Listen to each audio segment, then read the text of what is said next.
एक वक्त पर सलीम जावेद की जोड़ी ने बॉलीवुड को एक से बढ़कर एक फिल्में दी। हालांकि एक वक्त के बाद इनकी लेजेंडरी जोड़ी टूट गई। अब सलीम खान के बेटे और एक्टर अरबाज खान ने इसे लेकर अपनी राय रखी है। अरबाज ने कहा कि उन्होंने कभी नहीं सोचा था कि सलीम और जावेद फिर से कभी साथ होंगे।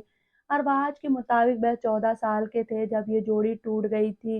हालांकि कुछ दिन पहले जब सलीम खान की तबीयत खराब थी कि तो जावेद अख्तर उनके घर आए थे। उन्होंने करीब 2 घंटा सलीम खान के साथ बिताया था। अरबाज के मुताबिक दोनों को साथ देखना उनके लिए किसी अजूबे से कम नहीं था। अरबाज ने कहा कि वह दोनों अब अक्सर फ़ोन पर बातें भी करते हैं। सलीम और जावेद भले ही एक दूसरे से अलग हो गए हों, लेकिन दोनों के बच्चों के बीच दोस्ती खराब नहीं हुई। खान भाइयों का फरहान अख्तर और जोया अख्तर से मिलना-जुलना जारी रहा। उस वक्त को याद करते हुए अरबाज ने एक इंटरव्यू में बताया कि हम जावेद साहब से मिला करते थे, जावेद साहब भी हमारे घर आते थे, हम भी उनसे उनके घर जाकर मिलते थे। जोया और फरहान के साथ भी हमारा फ्रेंडली संबंध था। वह दोनों हम लोगों से उम्र में छोटे थे। जब डैडी और जावेद साहब में अलगाव हुआ तो हम बच्चे काफ़ी ज़्यादा प्रभावित हुए थे।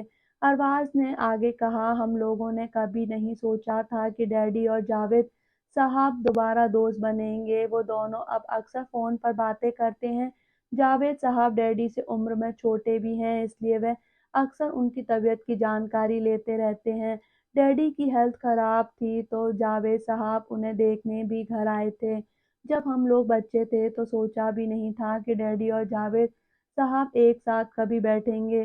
जावेद अख्तर ने एक इंटरव्यू में बताया था कि इतने सालों तक काम करने के बाद उनकी और सलीम खान के रास्ते क्यों अलग हो गए। उन्होंने कहा, शुरू में जब हम स्ट्रगल कर रहे थे तो बिल्कुल एक जैसे थे। हम दोनों सुबह से शाम तक बैठकर काम करते थे, खाना भी साथ में खाते थे। हमारे कोई और दोस्त नहीं थे।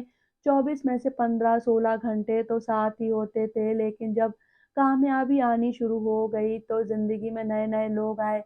धीरे-धीरे हमारा सर्कल अलग होने लगा। आगे चलकर हमारा मेंटल बॉन्ड टूट गया, हमारे बीच का तालमेल खत्म हो गया। इसके बाद हमारा साथ काम करना लगभग मुश्किल हो गया। सलीम जावेद की जोड़ी को हिंदी फिल्म इंडस्ट्रीज की सबसे प्रभावशाली लेखकों में गिना जाता है। अमिताभ बच्चन को सुपरस्टार बनाने में इन दोनों की अहम भूमिका रही है। इनकी लिखी फिल्मों की वजह से अमिताभ काफ़ी पॉपुलर हुए थे।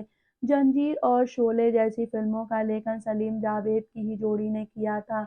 जंजीर के बारे में कहा जाता है कि सलीम जावेद की सिफारिश के बाद ही प्रकाश मेहरा ने अमिताभ को इस फिल्म के लिए कास्ट किया था। इन दोनों की ही लिखी शोले 1975 भारतीय फिल्म इतिहास की सबसे बेहतरीन फिल्मों में से एक है।